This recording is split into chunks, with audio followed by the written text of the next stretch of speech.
Welcome back to Reimagining Us.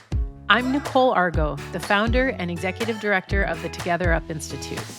I am thrilled that we will be focusing today on the topic of belonging and excited, as always, to be here with my co-host, Scott Hutchison from E Pluribus Unum.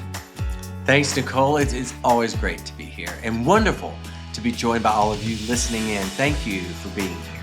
Thank you for caring about these topics and wanting to think or do more with them.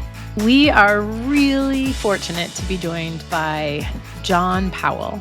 John spells his name in all lowercase. He is the director of the Othering and Belonging Institute at the University of California, Berkeley, where he holds the Robert D. Haas Chancellor's Chair in Equity and Inclusion and is a professor of law, ethnic studies, and African American studies.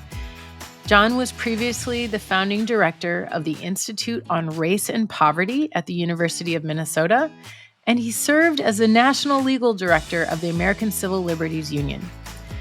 He is well known for his work developing the frameworks of targeted universalism and othering and belonging, and he most recently published 2 books relevant to our conversation today.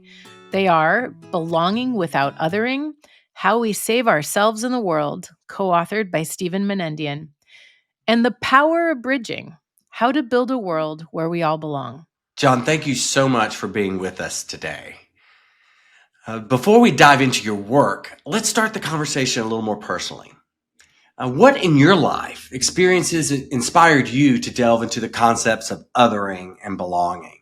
Was there a particular moment or a story that shaped your perspective? Well, Scott, it's good to be here with you and Nicole, and I look forward to having this conversation. I've written about that some, and I think our life have many stories and many arcs, and we're not entirely sure. We sort of pick one, and in my book, I talk a lot about my relationship with my parents, particularly my dad, where I have a very close-knit, loving relationship with my family. My mom and dad has passed. But there was a rupture. And there was a rupture when I was 11 years old. And particularly with my dad around basically religion. I was concerned about Chinese and what was going to happen to them. The church couldn't adequately answer that question for me, so I left the church. For my dad, that meant he couldn't have fellowship with me. That was the doctrine of the church. If someone fell away, you were not supposed to have fellowship. And my mom was a bridger. My mom was not about to lose her baby boy, which I am, 6 of 9, or her loving husband. And so she created a bridge and a container. She did that many times to sort of keep us together. And during that process, it was very painful for me as an 11-year-old because I was close to my parents, close to my family, very confused, and really close to my understanding of God, all of which I left at that age. So I wasn't sanguine about what I was doing. I was confused, I was hurt, I was sad, I was lonely, I was othered in my own family. And in a sense, my mom brought us all back together.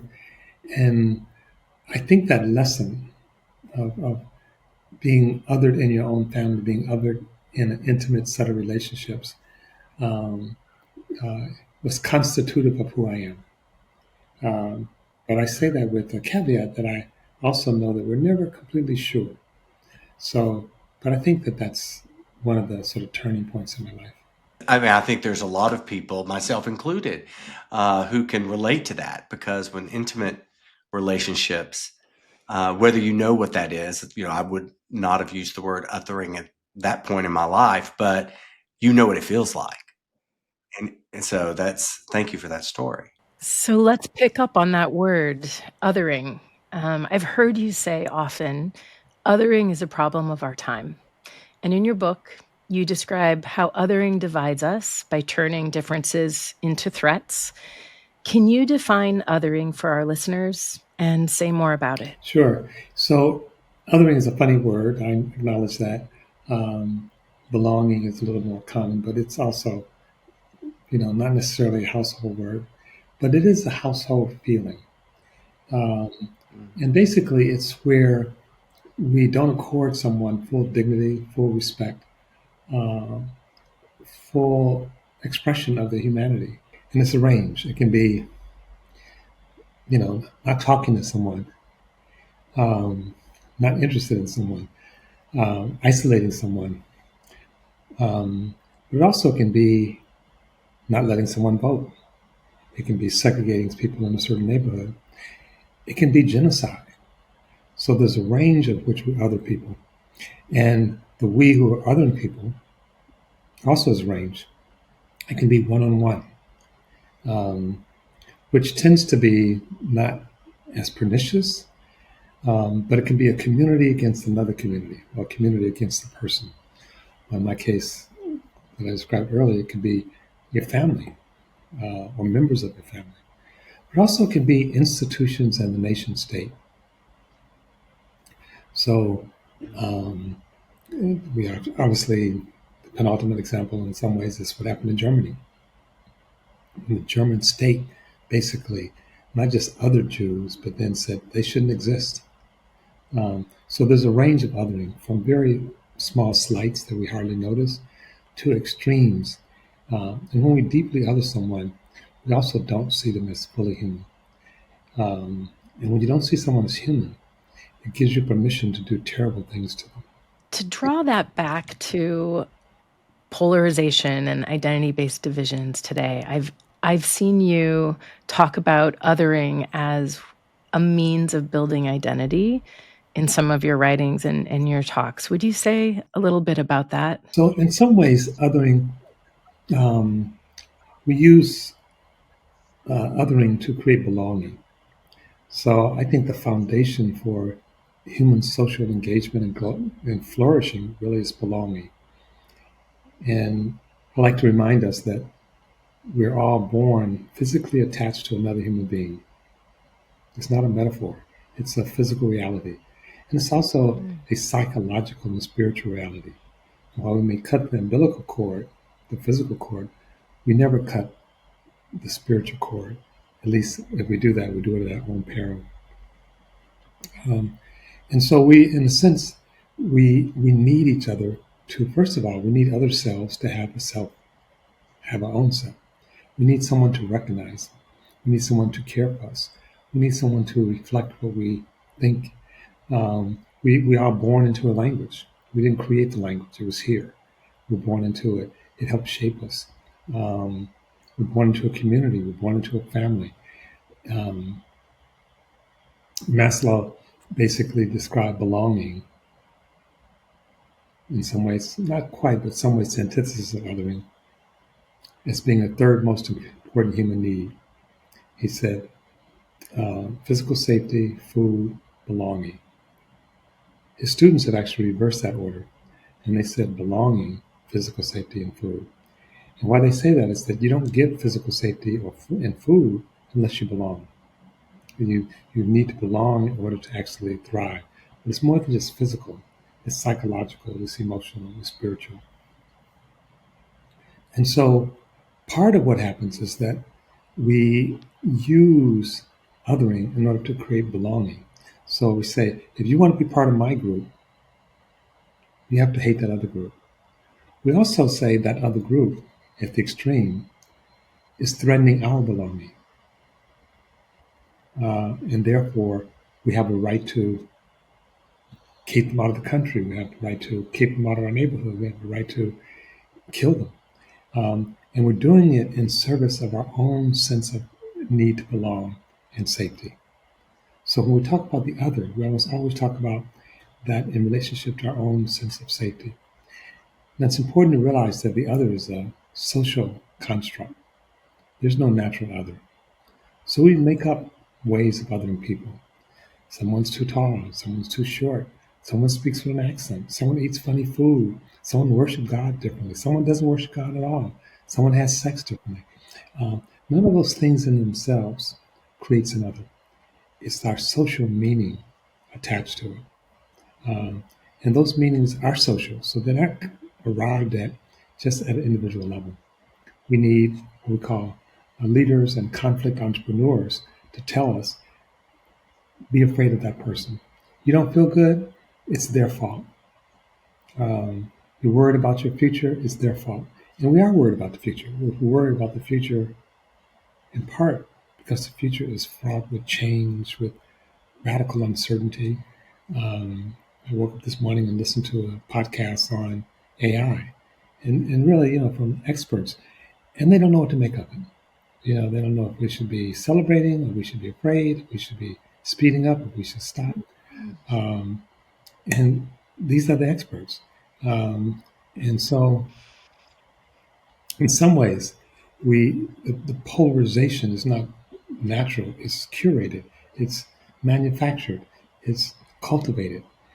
Once it's there, it seems natural. So we sometimes say people naturally want to be with their own.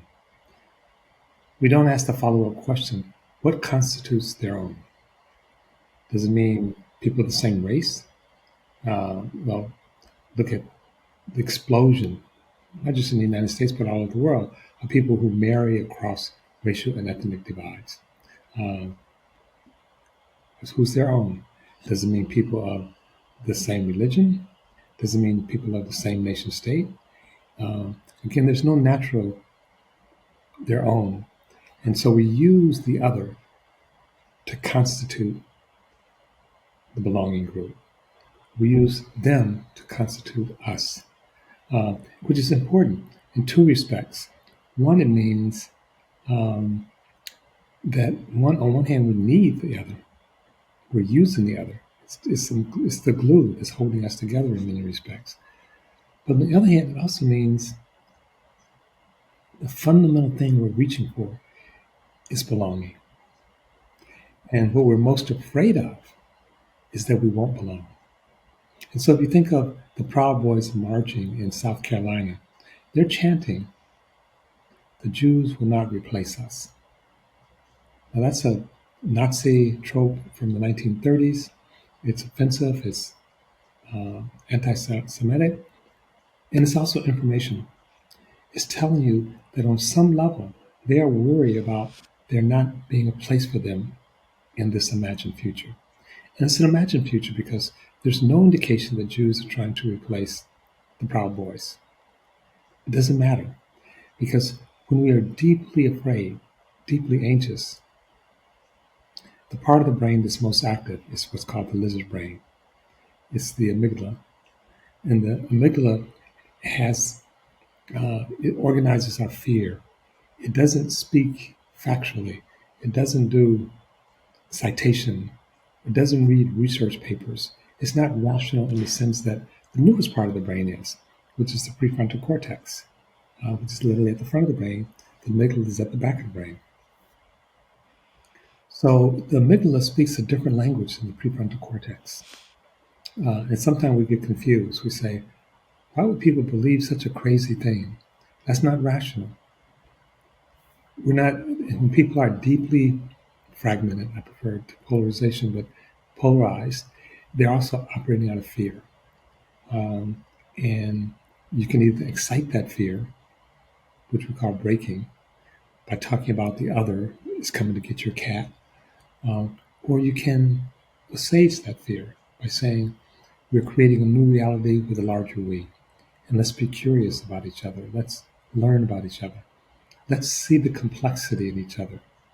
So one of the things that happens when we polarize or break, when we other, we also flatten people.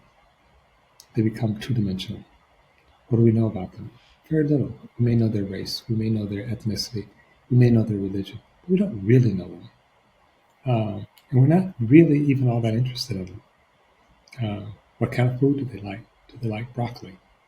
Do they have children? Are they a painter? And we all have this complex aspect of who we are. But when we other people, they become caricatures, they become cartoons. And therefore, again, it allows us to do terrible things to them. They're not like us. I think our listeners would really appreciate going a little deeper into how we construct that and why we construct those things. I would love to hear more. There's a saying that seeing is believing. But a lot of scholars have actually reversed that. Believing is seeing. Believing is seeing. And so the world is not just out there to be seen. It's what we believe that we actually construct what we're seeing. And we can show that through all kinds of experiments. But just think about a couple of cases. Take race, for example. At the height of Nazism in Europe and Germany, um, the Germans believed there are 4 different kinds of white people. And you couldn't always tell them apart by looking at them. So the Aryans were at the top, Eastern Europeans and Southern Europeans were at the bottom. And they were seen as a different species, which now sounds a little crazy, right? Think about one of the most important cases in the United States, Plessy versus Ferguson. Homer Plessy, most people probably don't know this, was what's called an octoroon. He was only 1/8 black, whatever that means, and 7/8 white. He was phenotypically white. If you saw him on the streets, or if you look him up on Google, you can't tell he's black. So wait, weren't we saying black and white was some visual representation? The visual representation is gone. What does it mean to say someone is passing if it's visual representation?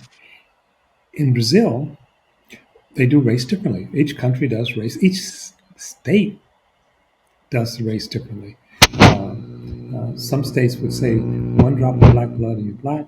Others would say, 1/4 black and you're black. So literally a person could be black in one state and go to another state and be white.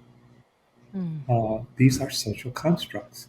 And so, again, Homer Plessy was an octoroon. We don't talk that way anymore. But he was, for all intensive purposes, in an important Supreme Court case, he was black regardless to what he looked like. So, and this is part of our history, right? So in Brazil, they do race very differently than we do. In Brazil, if you look white, you are white. And so two children can have the same biological parents, and one be white and another be not white. And when we look at that, it's like, that's strange. When they look at us, it's like, you guys are strange.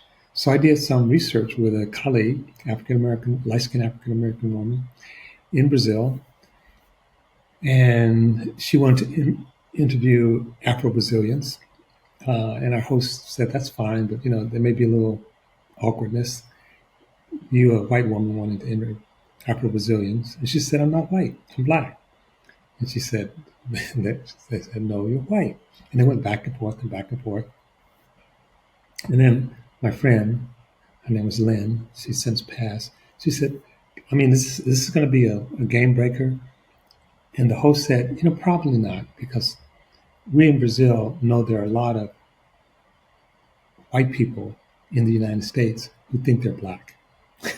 I live in New Orleans, John, so I know the Homer, the Plessy Ferguson case. It's just where that happened was just a few miles from where I am now, and thank you for that, because I think that kind of just contextualizes for people what we're talking about, and hopefully opens up. I know it opened up mine when we started having those conversations about that, and so powerful. The greatest per capita genocide in the 20th century was not Germany and Jews; it was actually Rwanda. And the groups were the same race, we would say. They were the same religion. There was the same language. And yet, when they start killing each other as the other with machetes, it was brutal. And one of the things that made one group different than the other group, since it wasn't color, since it wasn't race, since it wasn't language, since it wasn't food, was how many cows you have. So that became the organizing principle, one of the organizing principles for the other. Think about the Troubles in Northern Ireland. And I've been time there, and people have done incredible things to move beyond these fissions, these fractures, these polarization. But walking around the streets, someone would say, there goes a Catholic. How can you tell? I can't tell. They learn their cues. So Catholic and Protestant have very sensitive cues to sort of, so when you look around the world, you see these differences. There's a book called "What Difference Does a Difference Make?" That is something we decides what difference a difference makes. I will never forget being a graduate student in social psychology, learning about something called the minimal group paradigm, right? When it comes to this social construction of race, that if you would just tell a group of participants in an experiment that um, you all are triangle people and you all are circle people, that people start to project meaning onto that. Well, maybe the triangles are extroverts and the circles are introverts, or maybe it's because I have lots of siblings and I don't, but that people had to find a narrative to explain it. But what was interesting about a minimal group paradigm is that it sets in motion so many of the heuristics and biases that go with social identity, that we favor the in-group members. In this case, you might give them more erasers or pencils or whatever the swag that your group has. And this is about triangles and circles. This is about nothing. We are really, I love the quote you brought up that I had not heard before, John, that believing is seeing. We have so much data and science to support that these days.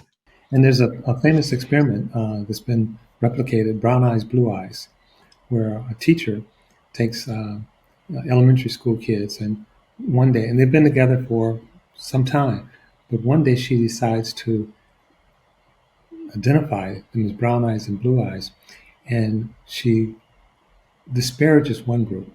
Oh no, you don't want to play with brown eyed kids. Brown eyed kids go to the back. And by the end of the day, all the blue eyed kids are feeling superior and are denigrating the brown eyed kids themselves, even though they're friends, even though sometimes it's the same family. And then she flips it. The next day she flips it. And the same thing happened. And just shows how fragile and susceptible these markers are. So they're social. So the meaning is not the difference that's at issue, it's the meaning we socially attach to it. So let's pull this together. You've said that identity is socially constructed, that our need for belonging often means that we other to create a sense of self within a group. And I think the question that might be rising for our listeners is how can we then embrace our individual and group identities while also fostering this bigger we, this inclusive sense of we? Nicole, that's a great question. And one of the books I wrote with a colleague, Steve Monindian, is called Belonging Without Othering. In a sense, the arc of human history in many ways is creating larger and larger we's. Think about 6,000 years ago, 10,000 years ago, most people lived in tribes, bands that were relatively small, 50 to 200 people, your whole life. That's it. That's your community, your whole life. People didn't associate with people because of their race or because of their religion. It's like this is your tribe, this is your family. At some point, the capacity to identify with people got bigger. And according to a lot of evolutionary biologists, part of it was being able to both imagine and tell stories, which apparently we didn't have 2 million years ago. So Neanderthals didn't have the capacity, and even early Homo sapiens didn't have that capacity. So we could tell stories and imagine things that were not seen. And so what are some of the stories? Well, if you read Harari, who wrote the book called Sapien, he said one of the stories is religion. So now we have 2.5 billion people who call themselves Christians. 2 billion people who call themselves Muslims. Many of them will never see each other. They are different races, different ethnicities, different language, different food, but there's something that binds them together. And this, from Harari's perspective, and this is not meant to be disrespectful or belittling, he says it's a story. It's a story that they share. The nation state is only 500 years old, even less really. So what does it mean to be an American? That's a story that didn't exist before then. So we tell these stories, and our identities get infused in these stories. And there are different times where things happen in the environment that put pressure on the way we understand ourselves. So, for an example, I'm sixth of nine children. People say that's a big family, right? 100 years ago, it would have been a small family. Uh, in the 1850s, when we were still on farms, 14, 15 people in the family was not unheard of. Now it's very much unheard of. If you say I have 8 brothers and sisters, next question, are you Catholic? I mean, what's wrong with you? We don't do that. People didn't just decide to have fewer children. Something else happened. Our identities are constantly being pushed and pulled. We're constantly churning. We're constantly interacting with each other. Um, we're constantly part of each other. Sometimes we don't like it. Um, and we can participate in it, and we should, but we can't control it. John, in your work, and you've mentioned this a little bit already today, you talk about bridging as a practice to overcome othering and division. Can you explain a little bit more about what bridging means and share, like, maybe an example of where it's helped Mm. people recognize and counteract othering? Because it's a word that I think we're all hearing a little bit more now. Sure, Scott. And the thing is, we need to bridge with where there are cleavages, where there's conflict. Uh, and sometimes that's obvious, right? So if you think of a Trump supporter and a Harris supporter, or a Trump supporter and a Bernie supporter, but sometimes it's less obvious. Sometimes we need to bridge within our own family. Sometimes we need to bridge within our own selves. There are parts of me that I don't like. I'm trying to push it away, and it keeps coming back. Um, and also say we need to learn to bridge with our fears. Fear, by some accounts, is our oldest emotion. Is there serving a purpose? Now, oftentimes it's misused, inappropriately used, but the goal is not to get rid of it. The goal is not to denigrate it. So bridging basically means, as you suggested, connecting. And the process of connecting with the other, the manufactured other, is compassionate listening. It's being present with them.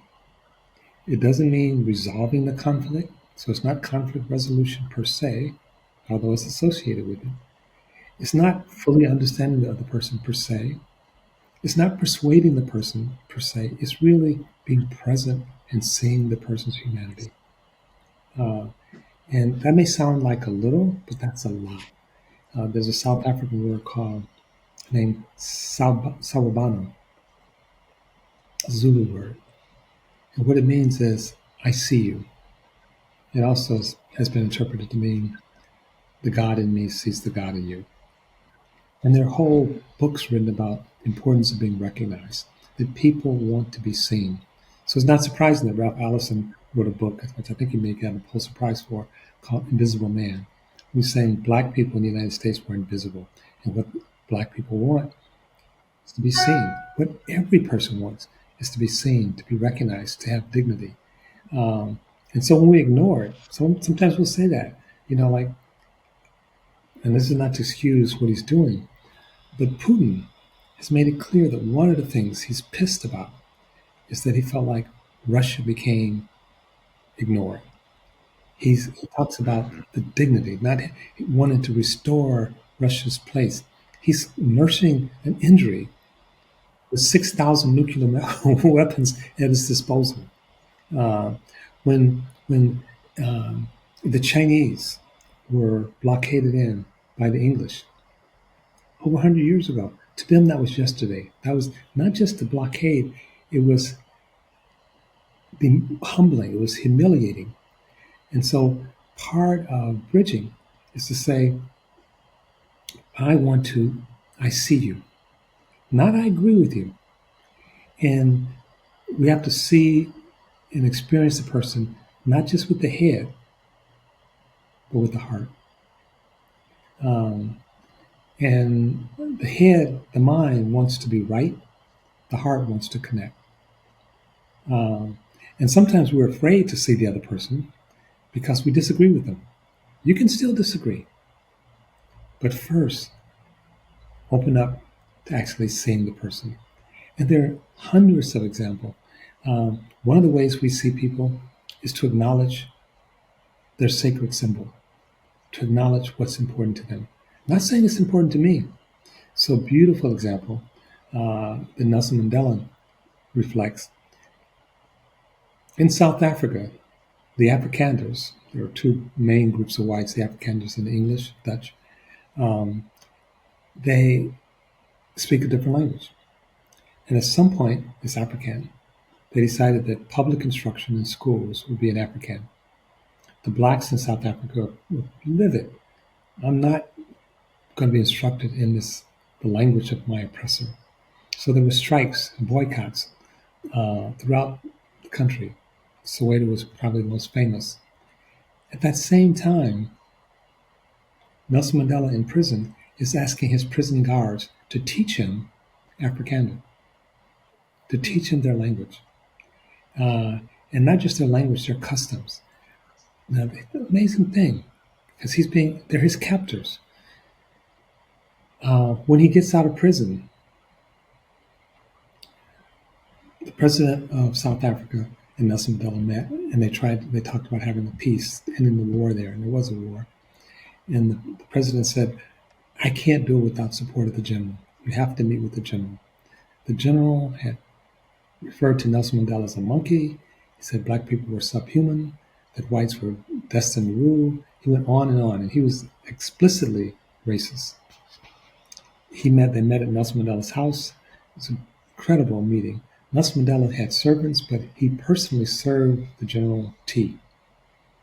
And at one point, the general was becoming uncomfortable with this hospitality. He said, let's get on with this. I didn't come here for niceties.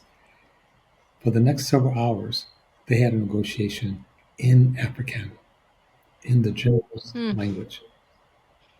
As the general was leaving the meeting, his entourage said, did you tell that Nelson Mandela fell off? The general says, I don't know if I like him, but he can convince anyone of anything. We're going to have a ceasefire. This is bridging. Now the strength that it took is kind of amazing. But Nelson Mandela was recognizing what's important to the general. He was seeing the general as a person, even though the general was not seeing him as a person. And in doing so, ultimately, the general did see him as a person. So much so that when Nelson Mandela stepped down from the presidency, the general asked if he could make some remarks. And they said, there's people, the country still hadn't completely forgiven him. So they says, be quick about it. You have 15 minutes. And he gave his speech in Nelson Mandela's language, Xhosa. It's a beautiful story. I don't think there's a better story about bridging, really. Thank you. That's remarkable. I knew some of that, but not all of it, and it's remarkable. There was a study by Lee Ross and his students at Stanford some years ago that is also a very simple bridging story that I'd never thought of back then. It wasn't called bridging in those circles, but what they did was they took people who differed on abortion or on the Israeli-Palestinian issue or folks from Northern Ireland on different sides of the conflict, and they asked them to share their arguments, their positions on an issue, and found that those participants who were asked to repeat back to the other person the most compelling argument that they had made to them and why they thought, like what it meant to them. In those cases, both sides rated each other as closer together and more, and they felt they could collaborate. They could see a chance for peace.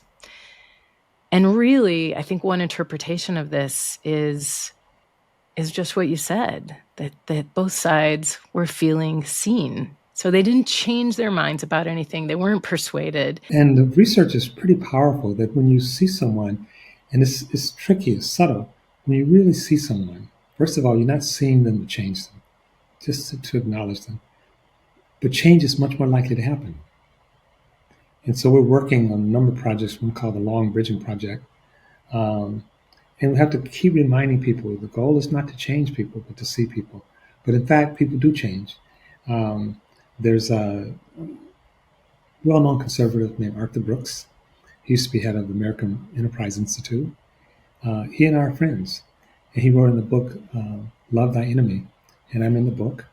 And one of the things he says, I think he says in the book, is that out of our friendship, he said, I think a better person, but a worse conservative. And he said, the reason I'm a worse conservative is that when I think about a policy now, I think about not simply what John would say, but how it would affect John. I'm in a circle of concern. And so, this is Alpert's contact theory. When you really have contact with people, can see people, it's hard to hold on to that caricature, that they're evil, that they have, they don't have any love, they don't have any concerns. Again, like you said, it doesn't mean we agree with them, but we now see their complexity, we see their humanity.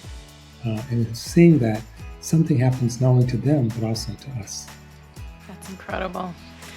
John, thank you so much for the nuggets of gold in here. I think we'll have some hours of processing and unpacking. And I appreciate what you're doing. I think it's very important reaching people and helping people on this journey. We all need each other.